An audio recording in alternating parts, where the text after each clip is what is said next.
तो क्या ये जो परसेप्शन बनाने की कोशिश हुई, इसका असर वहां नजर आ रहा है इन आंकड़ों में?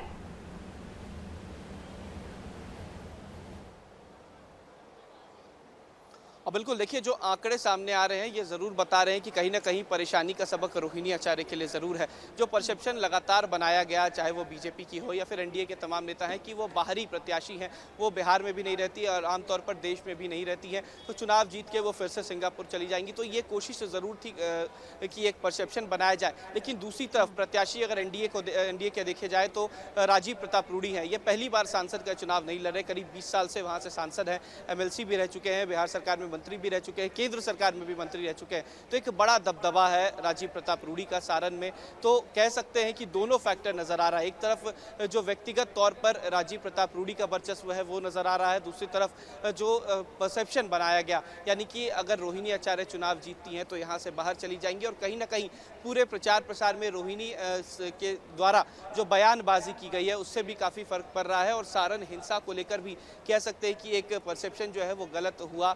लेकिन तमाम चीज़ें जो हैं फिलहाल ये शुरुआती रुझान है, आगे काफ़ी चीज़ें बदल सकती हैं। बिहार की 40 सीटें जो हैं वो काफ़ी निर्णायक होने वाली है। हमने पहले भी एग्जिट पोल में दिखाया कि 4 से 5 सीटें जो हैं वो बिहार की कहीं ना कहीं एक परेशानी का सबक जो है वो बीजेपी के लिए, एनडीए के लिए बन सकती है। और तमाम रुझान जो आ रहे हैं, देखिए बक्सर की बात की जाए, बक्सर एक ऐसी सीट है जो काफ़ी अहम मानी जा रही थी और बक्सर में इस वक्त जो है मिथिलेश तिवारी जो है वो आगे चल रहे हैं। मिथिलेश तिवारी को करीब 3409 मत मिले हैं। सुधाकर सिंह आरजेडी के प्रदेश अध्यक्ष के बेटे हैं, 2344 वोट जो है उन्हें मिले हैं। इसके अलावा निर्दलीय प्रत्याशी हैं आनंद मिश्रा 327, यानी कि उनका एक फैक्टर नजर नहीं आ रहा है। आईपीएस अधिकारी थे, उन्हें वीआरएस लिया था उन्होंने, लेकिन जो फैक्टर सामने आ रहा था कि आनंद मिश्रा एक बड़े जिम्मेदारी के साथ आ सकते हैं, चीज़ें बदल सकते हैं, लेकिन वो चीज़ें नजर नहीं आ रही है। ददन यादव उनका भी नाम सामने आ रहा था, इंडिपेंडेंट है, लेकिन महज 27 वोट ही मिले हैं। बीएसपी का वहां पर सबसे ज्यादा कह सकते हैं कि तस्वीरें नजर आ रही है, करीब 1826 वोट जो है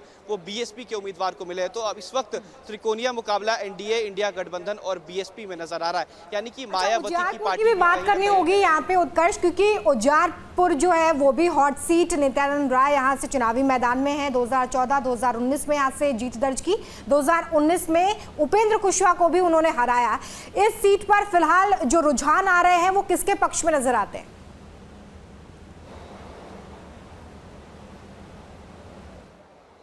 बिल्कुल, देखिए अगर उजियारपुर की बात की जाए तो महागठबंधन से उम्मीदवार आलोक मेहता हैं जिन्हें 3172 वोट मिले।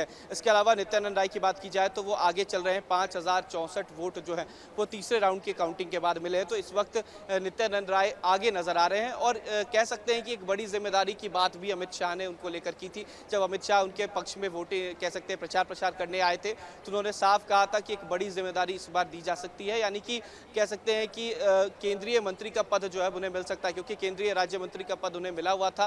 अब जो है उन्हें कह सकते हैं कि उनकी प्रमोशन की जा सकती है, ये बात सामने आ रही थी। लेकिन जो शुरुआती रुझान है उसमें अभी भी नित्यानंद राय आगे चल रहे हैं। कुछ सीटों में कह सकते हैं